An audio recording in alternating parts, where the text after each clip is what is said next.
Can Ricky Wysocki break his major drought? Can Gannon Buhr actually shoot under par at New London? Is Silva Saarinen going to show up for her first win of the year? These questions and many more. Champions Cup. Let's talk about it. Welcome back, everyone, to Understable Discourse. Today, we're talking the Champions Cup. It starts tomorrow. It's the first major of the year for the professionals, and it's going down all in Lynchburg, Virginia at New London Tech. One of the longest, toughest courses on the planet. Some are arguing, is it the second hardest, the third hardest, whatever it may be. It's right up there in the same conversation with courses like Northwood Black and the Monster in Tampere. Now, when we look at this course, there are a few things that we have to really take a peek at.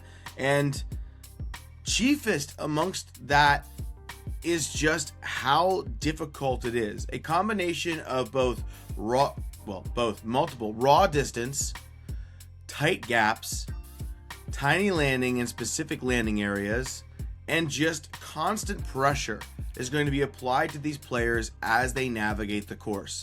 And so we have a lot to talk about today when it comes to the course itself, the field, and make our predictions for who is going to take down the win. So before we go any further, thank you for being here. I really appreciate it. Make sure you go down below and you hit the subscribe button. It would make my life a lot better. It's a great way to support the growth of this channel. We are so close to 1,000 subscribers. Maybe this is the weekend. Who knows? But let's go ahead and keep talking about the Champions Cup, specifically New London Tech. When we look at this course, it's designed by Paul McBeth and then redesigned by Paul McBeth. As we know, it saw a redesign in the last year or so. This is going to be a true test, in my opinion, over a course of 4 rounds to see who really can handle the pressure. Because this course is not only difficult from the actual disc golf perspective, it is a physical challenge to even move about this course. Standing at over 12,000 feet for the MPO and over 9,400 feet for the FPO, it's going to require a peak level physicality and endurance just to play the course for 4 straight rounds, because it's 12,000 feet, sure, but there are some holes where the elevation change is pretty dramatic and some long walks between the holes. I know that when I've been out there playing the course several times, it's definitely the longest rounds I've ever been a part of. The most walking my Fitbit has ever recorded playing disc golf. It's a lot. It's a lot. So who can stand up to the physical taxing part of this course, the mentally taxing part of this course, and just everything that's required. But when we look at the course itself, really, there aren't very many changes at all from this what we're seeing this weekend to what we saw at the tournament or the Tour Championship last season. Not too many changes at all. In fact, there's only 2 changes to note. The first one is a rather simplistic change, and that is on the old hole 6, which is now hole 7 this year. We'll get to that in a moment. The old hole 6, that's the big, par 5 hole 6, or sorry, 1,234 foot par 5 hole 6, the whole joke there, which I think is pretty funny. On the FPO side, that like 730 some foot hole, I think it's like 728, that was a par 5. It is now going to be a par 4, which is interesting because 13% of the field was eagling that hole last year, and another 65% went on to birdie it. So by moving it now to a par 4, it's going to make that birdie a lot tougher and really only up there for the elite distance. But my worry is that with no other change to the hole, whether or not you make it a par 5 and people get eagles and birdies, or you make it a par 4 and people get birdies and pars, it doesn't really change the scoring separation. So that change to me is not a very significant one. The only other major change, and when I say major, I mean pretty significantly, is that we are not starting on the typical hole 1 at New London. In fact, they have now moved hole 1 to hole 18. So hole 18, the hole 18 from last year, is now hole number 1. And not only that, they have taken and created a new FPO pin position that doesn't cross the creek at the very end, deliberately, so that both the FPO and the MPO could tee off in the same starting location. It makes the most sense. The FPO tee pad is up and kind of tucked off to the right. It doesn't make for that exciting of a start, so I totally get that. I like that change. One change that I don't know that I like very much is the addition of OB lines all the way up the right side. Traditionally, this hole is OB all on the left and an OB patch, like OB islands and stuff in the middle and then at the green. But the right is always kind of left open, kind of as this fun little way of saying, all right, you want to avoid the OB on the left? You may end up finding yourself a little bit in the rough on the right, and it puts a lot of pressure on players to execute shots and then be off to the right a little bit and maybe have to do something pretty heroic to get themselves, a birdie opportunity, or they have to kind of pitch up and take their medicine. But now that both sides are OB, it makes things very, very complicated. And I think my problem with this is this hole historically is one of the best. Like if you look at hole 17, which is now hole 18, the one that goes kind of up the hill that we often see, the foundation guys play this all the time. So it's the one we see the guys playing the backhand rollers on or the big pushing forehands. That hole had a 42% birdie rate and a 44% par rate.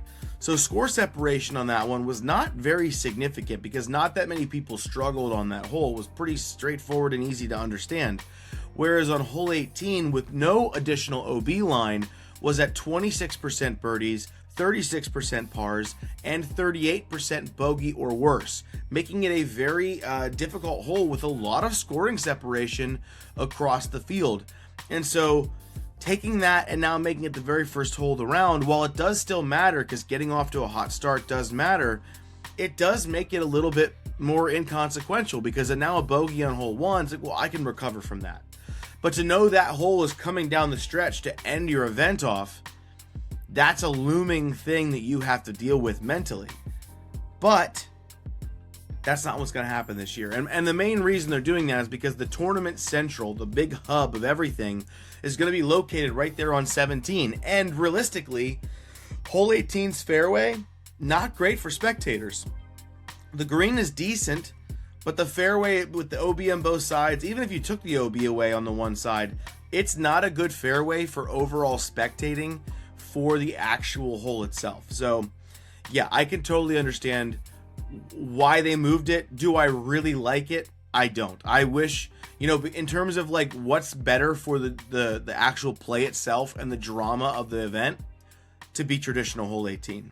What's better for spectators and everyone to be able to have entertainment there and logistics, they make the move. So, but let me know what you think down below. Do you think that we should be changing courses like this for the spectators on the ground, or is it more important to leave the course as is for the best viability when it comes to the competitive nature of the event? Which was more important to you, that we service the fans or we service the competition itself? I'm curious to know what you think. And maybe if you're attending the event, you may have one opinion of that over another. And if you are there and you're listening to this, that's awesome. Let me know in the comments what you think. Is hole 17 now hole 18? Is it a pretty good setup over there? Let me know. I'd be very, very curious. So other than that, though, no other changes to the course itself. So now we have to look at the field, because knowing what we know about this course and being this is the fourth course in an absolute slugfest of just difficult courses back to back to back to back to back, and it's the first event starting a stretch of like 5 straight weekends of just tournament after tournament after tournament after tournament. It's gonna be a lot for all the players to have to deal with. Let's look at the actual field to see what we think of some of these players. Over on the FPO side, I think there are a number of players who could be definitely in contention to win this event. We've seen some players be very successful. It's going to come down to who can be consistent over the course of 4 rounds.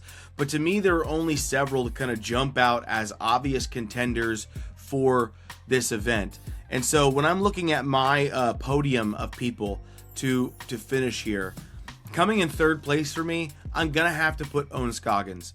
I know that the distance on this course is significant, but when it comes to scramble ability, putting, and just the overall consistency that Ohn has, I can't put her anywhere outside of the podium. So I have Ohn finishing in third place for this event. Coming in second for me, this is another difficult one because there are a number of players here, and I'll mention some like honorable mentions when I'm done with this, but who I think can excel on this course. But right now, given that she has the win under her belt, the distance that she has, I think Holland Handley is a good bet to perform pretty well here. The question will be with Holland is, can she do it for 4 rounds? Because we know that Holland can play this course over a few rounds, but can she do it over 4? So I'm putting Holland in second place. And I truly believe that this is the event that we're going to have Silva Saarinen return to her glory. I think Silva takes the win here and gets the first major of the year. Just the fact that Silva is not bad at any one category and is solid across the board, that consistency is definitely going to be needed out here on this course. So I have Silva Saarinen winning the event. Now, a couple honorable mentions that we have to talk about. We have players like Missy Gannon, who clearly won the Champs Cup last year. Still an incredible player, but 4 rounds here at New London, I think it's going to prove to be pretty difficult, and I like the other 3 that I chose ahead of her, but Missy could very well win this event. Kat Murch, very volatile on this course, did not have the world's greatest performance we saw here last year, but does she have the skill set necessary to be successful? 100% she does. It's can she stay locked in mentally throughout the rounds to really perform at her top level. And then I have to look at players like Paige Pierce and Ella Hansen for their experience, their distance. But Evelina Salonen, I know the putting is terrible, but can she do enough off the tee on this incredibly difficult course to nullify her putt? Can she get so far up there and put herself in contention for birdies that others can't, so that her putting doesn't matter as much? That's a question we're going to have to see whether or not we get an answer to throughout the weekend. But to me, it's going to have to be Silva first, Holland second, and Owen third. But what do you think? Are those the right order?